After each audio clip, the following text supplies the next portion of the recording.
আসসালামু আলাইকুম রহমতুল্লাহি ওয়া বারাকাতুহু। কেমন আছো শিক্ষার্থীবৃন্দ? আশা করি আল্লাহর রহমতে ভালো আছো। আজ ইন্টার ফার্স্ট ইয়ার এবং সেকেন্ড ইয়ার একটি সাবজেক্ট হচ্ছে আইসিটি। আজকে আইসিটি সাবজেক্টের ৫ম নম্বর একটি চ্যাপ্টার হচ্ছে প্রোগ্রামিং ল্যাঙ্গুয়েজ। আজকে প্রোগ্রামিং ল্যাঙ্গুয়েজের আমি দুইটা প্রোগ্রাম করে আমি তোমাদের দেখাবো কিভাবে অ্যালগরিদম এবং কিভাবে ফ্লোচার্ট তৈরি করতে হয়। আজকের টপিকসটা হচ্ছে বৃত্তের ক্ষেত্রফল নির্ণয় করার অ্যালগরিদম ও ফ্লোচার্ট নির্ণয় করা। চলো শিক্ষার্থী কথা না বলে চলে যাই। এখানে আছে বৃত্তের ক্ষেত্রফল নির্ণয় করার অ্যালগরিদম, মানে এক নম্বর অ্যালগরিদম ফ্লোচার্ট নির্ণয় করতে বলছে। তো শিক্ষার্থী কিন্তু আমি অ্যালগরিদম লিখছি, ফ্লোচার্ট লিখছি।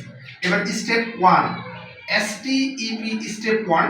তো শিক্ষার্থী কিন্তু তোমরা ইতিমধ্যে সকলেই জানো স্টেপ 1 এ কি লিখতে হয়। Step 1 start, START start. এটার ফ্লোচার্টটা হলো উপবৃত্ত। আমরা সকলেই জানি উপবৃত্ত স্টার্টের ফ্লোচার্টটা হয় উপবৃত্ত। তো আমরা উপবৃত্তের গড়ে স্টার্ট কথাটা লিখে দিয়েছি। তারপর শিক্ষার্থী স্টেপ 2, স্টেপ 2 লিখবা ইনপুট। এবার শিক্ষার্থীবৃন্দ ইনপুট কথাটা তুমি কিভাবে লিখবা এটা আমি তোমাদের এখন দেখাবো। যেহেতু আমরা বৃত্তের ক্ষেত্রফল বলছে, তো শিক্ষার্থীবৃন্দ বৃত্তের ক্ষেত্রফল সূত্র কি আমরা সকলে জানি। বৃত্তের ক্ষেত্রফল সূত্র পাই আর স্কয়ার বর্গ একক, এটা আমরা সকলেই জানি, পাই আর স্কয়ার বর্গ একক। এখন শিক্ষার্থীবৃন্দ সকলে জানো পায়ের একটা মান আছে 3.1416 এটাও জানো। তো স্কোয়ারটা কিন্তু একটা মান, তার মানে আমরা ইনপুট শুধু আর লিখতে পারি, ইনপুট আর।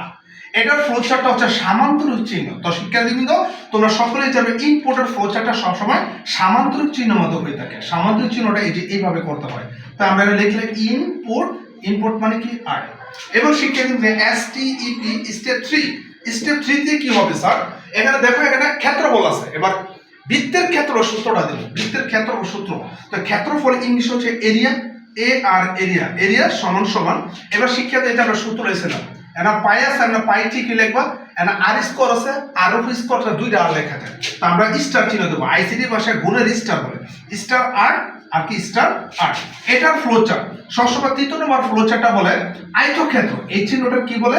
আয়তক্ষেত্র। তার বৃত্ত হলো কথাটা আমি আয়তক্ষেত্রের মধ্যে আটকে দিলাম। তো এখানে আর স্টার আর।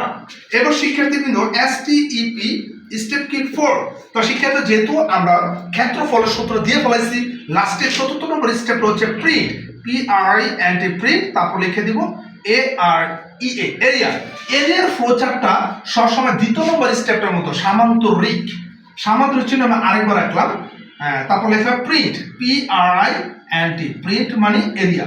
তো শিক্ষার্থীবৃন্দ এবার STEP স্টেপ 5, যে জায়গা প্রিন্ট হয়ে যায় কম্পিউটারে আর কোনো কাজ থাকে না, এইখানে প্রিন্টের পর আমরা লিখব কি ইন্ট, প্রিন্টের পরে END ইন্টের ফ্লোচার্টটা হচ্ছে প্রথমটার মতো উপবৃত্তর ঘরে আমি ইন কথাটা লিখে দিলাম।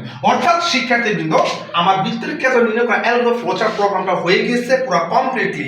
তো শিক্ষার্থীবৃন্দ তোমরা হোয়াইট বোর্ডে দেখো আমি কিভাবে বৃত্তের ক্ষেত্র নির্ণয় করা অ্যালগরিদম ফ্লোচার্টটা করছি।